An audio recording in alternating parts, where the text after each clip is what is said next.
জয় নিতাই, জয় গৌর, জয় রাধেশ্যাম। সকল ভক্তবৃন্দের চরণে দণ্ডবত। আজকে আমরা শ্রবণ করব দেবী লক্ষ্মী ও ভগবান গণেশকে একত্র পূজা করার কারণ কী। তবে আসুন আমরা এই কথা শ্রবণে আগবাড়ি, বিলম্ব না করে। সম্পূর্ণ কথাই শ্রবণ করবেন, ভালো লাগবে।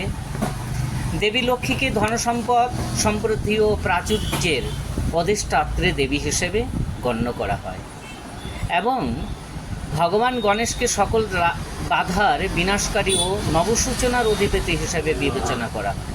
বিশ্বাস করা হয় যে একত্রে তাদের পূজা করলে সাফল্য, পরম সমৃদ্ধি ও সৌভাগ্য বরণ হয় এবং সৌভাগ্য বরণ হয় এবং অগ্রগতির পথে বাধা সৃষ্টিকারী সকল প্রকার বন্ধকতা দূর হয়। দ্বিতীয়ত, ভগবান গণেশকে দেবী পার্বতীর পুত্র বলে মনে করা হয়, যিনি নিজেও দেবী শক্তির একটি অবতার। দেবী লক্ষ্মী দেবী শক্তির একটি প্রকাশ হিসেবেও গণ্য করা হয়। তাই শক্তির এই দুই রূপের পূজা করলে নারীর ঐশ্বরিক শক্তির আশীর্বাদ লাভ হয় বলে বিশ্বাস করা হয় এবং এই শক্তি উভয়ে দেবীর মধ্যেই মূর্ত। তৃতীয়ত, এটা ধরে নেওয়া হয় যে ভগবান গণেশ দেবী লক্ষ্মীর আরাধনায় প্রসন্ন হন এবং দেবী লক্ষ্মীও ভগবান গণেশের আরাধনায় তার সন্তুষ্টি প্রকাশ করেন। তাই তাদের একত্রে আরাধনা করলে এই দুই মহাশক্তিশালী দেবতার আশীর্বাদ ও কৃপা লাভের এক জোরালো উপায় খুঁজে পাওয়া যায় বলে বিশ্বাস করা হয়। তবে প্রিয় ভক্তগণ, সম্পূর্ণ কথা শ্রবণ করবার জন্য সম্পূর্ণ ভিডিও দেখাটাই আপনার কর্তব্য হবে। তবে আসুন আমরা শ্রবণ করি। দেবী লক্ষ্মী ও ভগবান গণেশকে একত্রে পূজা করার কারণ হল জীবনের জাগতিক ও আধ্যাত্মিক উভয় ক্ষেত্রেই সর্বত্রভাবে তাদের আশীর্বাদ ও নির্দেশনা লাভ করা। একই সাথে এটি তাদের উভয়ের মধ্যে মূর্ত দিব্য নারী শক্তির প্রতি সম্মান প্রদর্শন বটে। এর কি কোনো বিশেষ কারণ আছে? হ্যাঁ, কিছু বিশেষ কারণ রয়েছে যার জন্য দেবী লক্ষ্মী এবং ভগবান গণেশকে সর্বদাই একসঙ্গে পূজা করা হয়। ভিডিওতে যারা নতুন আছেন, আমার ফেসবুক লাইনে যারা নতুন আছেন, তারা লাইক, কমেন্ট, শেয়ার করে দেবেন। নতুন নতুন ভিডিও সর্বসময় পাবেন। তবে কথা বিলম্ব করছি না। এর একটি কারণ হতে পারে যে ভগবান গণেশকে বিঘ্নহর্তা এবং নতুন সূচনার অধিপতি হিসেবেও বিশ্বাস করা হয়। হিন্দু ধর্মে বিশ্বাস করা হয় যে কোনো নতুন প্রচেষ্টা বা যে কোনো ধরনের কাজ শুরু করার আগে ভগবান গণেশের আশীর্বাদ নেওয়া উচিত, যাতে সেই যাত্রা মসৃণ এবং সমস্ত বাধামুক্ত হয়। হিন্দু ধর্মে ধন ও সমৃদ্ধির দেবী হিসেবে পরিচিত দেবী লক্ষ্মীর সাথে ভগবান গণেশের পূজা করলে পার্থিব সম্পদ এবং সার্বিক সাফল্য অর্জনের পথে আসা যে কোনো ধরনের প্রতিবন্ধকতা কাটিয়ে ওঠা সম্ভব বলে বিশ্বাস করা হয়। আগামীকাল পহেলা বৈশাখ। এর জন্য আপনাদের এই কথা শ্রবণ করলে আরও আপনাদের ভিতরের বিশ্বাস প্রভাব বাড়বে। তবে আরম্ভ করছি। আরেকটি কারণ হলো দেবী লক্ষ্মী হলেন ভগবান বিষ্ণুর পত্নী।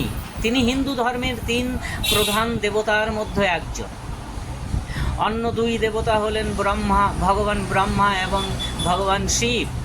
ভগবান গণেশ হলেন ভগবান শিব ও মা পার্বতীর পুত্র এবং তিনিও একজন স্বতন্ত্র দেবতা হিসেবে পূজিত হন। দেবী লক্ষ্মী এবং ভগবান গণেশকে উভয়কে একত্রে পূজা করার মাধ্যমে ভক্তরা নারী ও পুরুষ উভয় শক্তির আশীর্বাদ লাভ করে এবং পরম দিব্য সত্তার সকল রূপের একত্ব ও সংমিশ্রণকে সম্মান জানান। তবে আপনারা ভাববেন যে বারবার গণেশকে ভগবান বলে সম্বোধন করা হয়েছে। হ্যাঁ, দেবতাদেরকে ভগবান হিসেবে সম্মান করাটা ভালো, কিন্তু তাছাড়াও যখন গণেশের সম্বন্ধে আপনারা জানতে পারবেন যে তিনি আদি।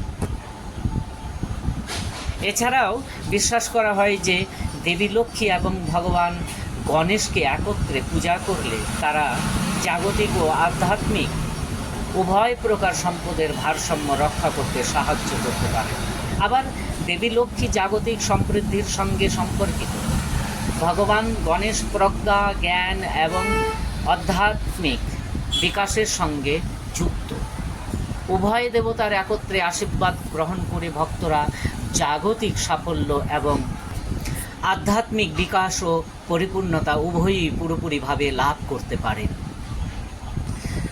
পরিশেষে বলা যায় যে দেবী লক্ষ্মী ও ভগবান গণেশকে একত্রে পূজা করা জীবনের সর্বক্ষেত্রে তাদের আশীর্বাদ ও নির্দেশনা লাভের একটি উপায়।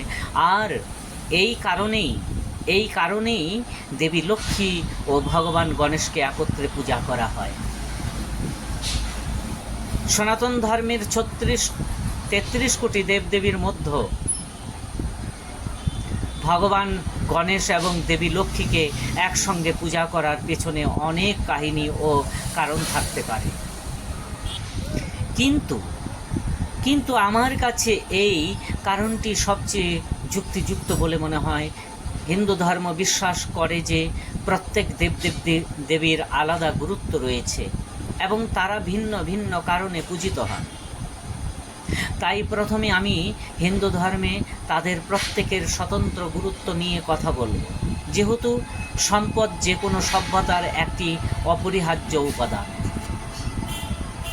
তাই ভক্তদের ধনসম্পদ ও সমৃদ্ধি প্রদানের জন্য আমাদের একজন পরম দেবতার পূজা করা হয়।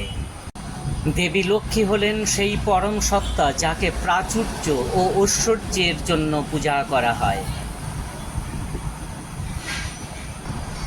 সর্বশক্তিমান শিবের পুত্র, যিনি বিশ্বকে বিষের প্রভাব থেকে রক্ষা করার জন্য সমুদ্র মন্থনের ফলে সৃষ্ট বিষ পান করেছিলেন এবং যার কারণে তার কণ্ঠ নীল হয়ে গিয়েছিল, তিনি হিন্দু ধর্মের অন্যতম পূজিত দেবতা।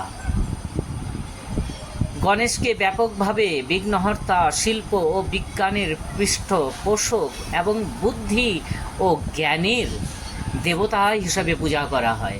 সূচনার দেবতা হিসেবে আচার অনুষ্ঠান ও উৎসবের শুরুতে তাকে সম্মান জানানো হয়। গণেশকে সাধারণত বুদ্ধির দেবতা হিসেবেও পূজা করা হয়। বুদ্ধি ছাড়া সম্পদ কেবল সম্পদের অপব্যবহার দিকেই নিয়ে যায়। প্রথমে সম্পদকে সঠিক উপায়ে ব্যয় করার বুদ্ধি অর্জন করতে হবে, তবেই সেই সম্পদ বৃদ্ধি পাবে এবং সমৃদ্ধি লাভ করা যাবে। তাই বুদ্ধির পৃষ্ঠপোষকের সাথে সম্পদের পৃষ্ঠপোষকের উপাসনা করাই জীবনের এই দুটি অপরিহার্য জিনিস অর্জনের সর্বোত্তম উপায় হতে পারে এবং এটাই উপাসনার সুস্পষ্ট কারণ হতে পারে। ভগবান গণেশ এবং দেবী লক্ষ্মী একসাথে পুজোর কথা আমরা শ্রবণ করলাম। যদি ভিডিওটি ভালো লাগে আর ভালো লেগে থাকে তাহলে অবশ্যই শেয়ার করে দেবেন, লাইক কমেন্ট করে দেবেন। বলেন সবাই রাধে রাধে। জয় জয় শ্রী রাধে শ্যাম। জয় নিতাই, জয় গৌর, জয় রাধে শ্যাম।